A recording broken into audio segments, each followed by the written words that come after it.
Everyone, welcome to my Loose Lively Beginners series. I am using 3 brushes, a round number 10 and round number 6 and a rigger. I've got a little bit of Saunders Waterford, which is a cotton paper. It's a rough paper and it's about 5 by 7 inches, but just use what you have. I've also got my cotton palette, which I always put a link into the description. This is what I use for all of the beginners series, and I just show you that you can use the colours that you have to have a go. So we're going to do a loose and lively butterfly. So I'm wetting the paper. This is with my round number 10. I'm giving it a good coat, a nice even sheen, no puddles. You get a lovely sort of loose background on. I've got some cerulean blue, so I've loaded my brush up with water, gone straight into the pan of cerulean blue. I'm doing a little bit of a wiggly diagonal stroke, so I don't want too much in here, I just want a little bit of a light background. Give that brush a little bit of a rinse. I'm going to go into a little bit of rose and just sweep a few little strokes of that through. It's always nice to have a couple of colours in the background.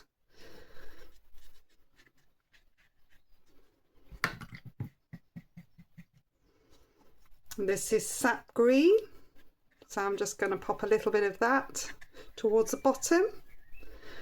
Loaded my brush with water, dipped into the sap green. So I'm getting a nice effect there. Rinse my brush off again. I'm going to come back into the cerulean blue. If you had something like a phthalo blue with the sap green, that would work really nicely, but I haven't got a phthalo blue on here. But the nearest I've got is a phthalo green, which is in the Viridian pigment, and it's a bit too bright. So I'm just taking a little bit of the cerulean blue through, and I can take a little bit of what I've got is ultramarine blue. So it just shows you can use whatever blues you have. Just creating some tone in this foliage, basically. Nice and loose. Okay, so if I come into some burnt sienna, or you could use a bit of cadmium red, I might use a bit of both in here, and we're going to start to create a bit of a butterfly shape. So I'm coming on. At this stage, you do not have to be at all precise. You're just going for a shape of a butterfly. It can run a little bit. We like that when it's loose. We like those explosions. So that was with my round number 10, and then I'm going to swap down to my round number 6. I'm just going to drop a few colours into this, just in different places. So this is a bit of the cadmium red. If you didn't have that, you could use a little bit of alizarin crimson. I'm going to go, it's debatable which colours to get. I'm going to go a bit of rose again. So I'm going to go with a warmth within here. And I actually don't mind if it explodes out a little bit, because this is just all creating a beautiful shape on the butterfly. One of my favourite colours, if I take a bit of Viridian, is a turquoise. You can see I've tried to make it on top of here. This is Chinese white and Viridian. If you have a turquoise, even better. But that's also quite nice to add in. Just have a few dots of that in as well.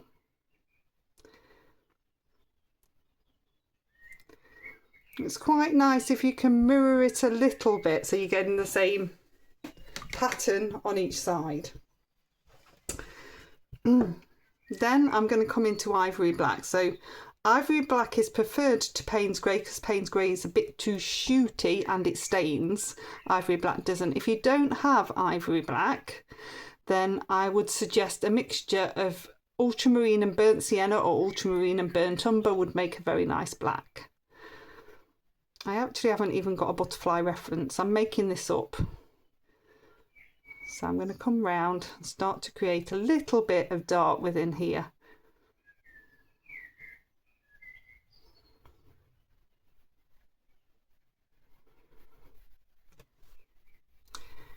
I actually don't need too much at this stage because we're going to dry it and then pop in a few little bits of detail. So this is just all lovely and loose and soft. Just dotting little bits in. It's already looking quite butterfly-like. What's also quite nice, I'm just going to move, I've got some stuff there, is to do a little bit of splattering at this stage. So if I pick up a little bit of the rose on a loaded brush, I'm just going to touch my finger and have a little bit of splatter. I'm going to do the same with green. Load my brush up with water into the sap green and splatter. So we're doing loose and lively. I'm going to dry that one off. Okay, so that's lovely and dry. I've got my round number 6. I'm coming back into the ivory black. So we're going to get a little bit more detail now and sharpen this up. So we're coming on to dry. And I've got a little bit of a body there. I'll put some 10 eyes on. With a wet brush, what you can do is just touch in to the body and just let it flow a little bit. So this is all helping with loose and lively. You see that flow? You can take a bit of water into that bit. You can even, if you've got a really clean brush, touch into these with a wet brush and you'll get a little bit of a flow coming out from there. Come back into the ivory black. Gonna bring in a bit of an edge on the wing. I'm going to vary the pressure of the brush so that I'm getting a thinner edge in places and a fatter edge in places. Trying to keep it symmetrical.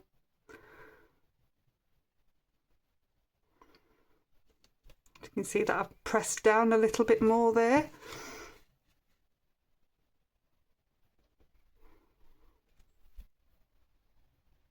Don't be afraid to move this around to help you. If I rinse my brush off, dip it into clean water, what I'm going to do is just touch in places. So I'm bringing this into the wing.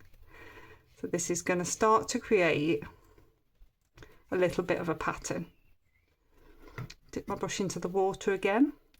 Now it's important when you're doing this that you have the paint wet enough that it doesn't dry too quickly. So I've used a loaded brush and a little bit of water just along this edge line here. Then with clean water, you can just touch a few edges here. So I'm just pushing the brush down.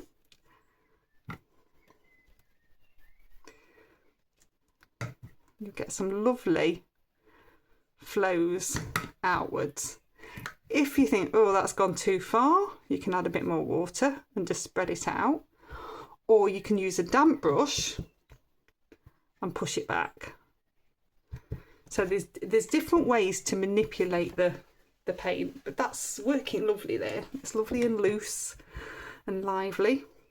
You can add a little bit more colour in at this stage as well. I'm going to bold up those turquoise bits there and a little bit there. I'm going to add a bit of turquoise into the body. If anything runs to the edge of a line, you can just use a damp brush just to soften that in a little bit. It's looking really pretty. I'm going to come into my sap green. I'm going to twizzle around just because I find it easier to paint downwards to a point. And this is my round number 6. Just going to add a bit of grassiness at the bottom just to build up a little bit of something in the foreground. I'm going to use a little bit of the cerulean blue, the same.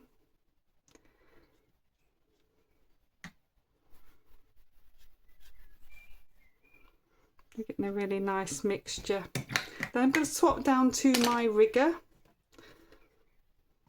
It'd help if it was clean. It's still got the black on. Let me take that off.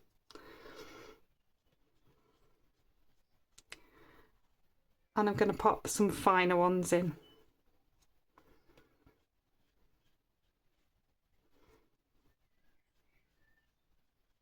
This is the cerulean blue. You can use a bit more water, you can use a bit less water. It's quite nice to bring it through to start to connect them. So I've just brought it through the butterfly a little bit and that'll all run together. I always like to go higher one side.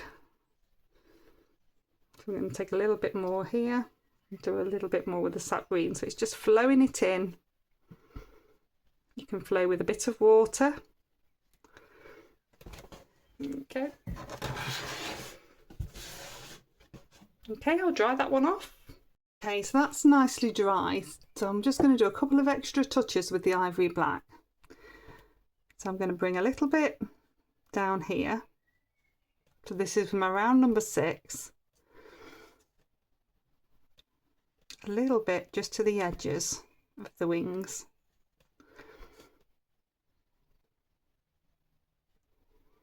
It's just going to give it a bit more prominence. You don't have to do this bit, but it just feels like it just needed that extra little bit of oomph.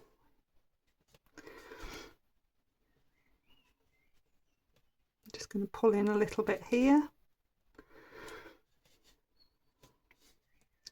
It's a balance of hard and soft edges and the loose marks and just having enough for it to hold together.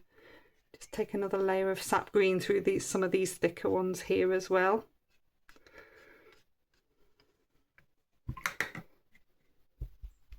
And that's it, we're done. So I hope you've enjoyed this one today.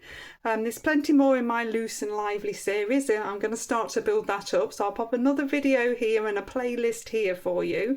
And please do check out my members subscription that goes through more complex subjects in a simple way like I do in classes. And it also gives you early access to videos. So I'll pop a link in for that as well. See you next time. Bye.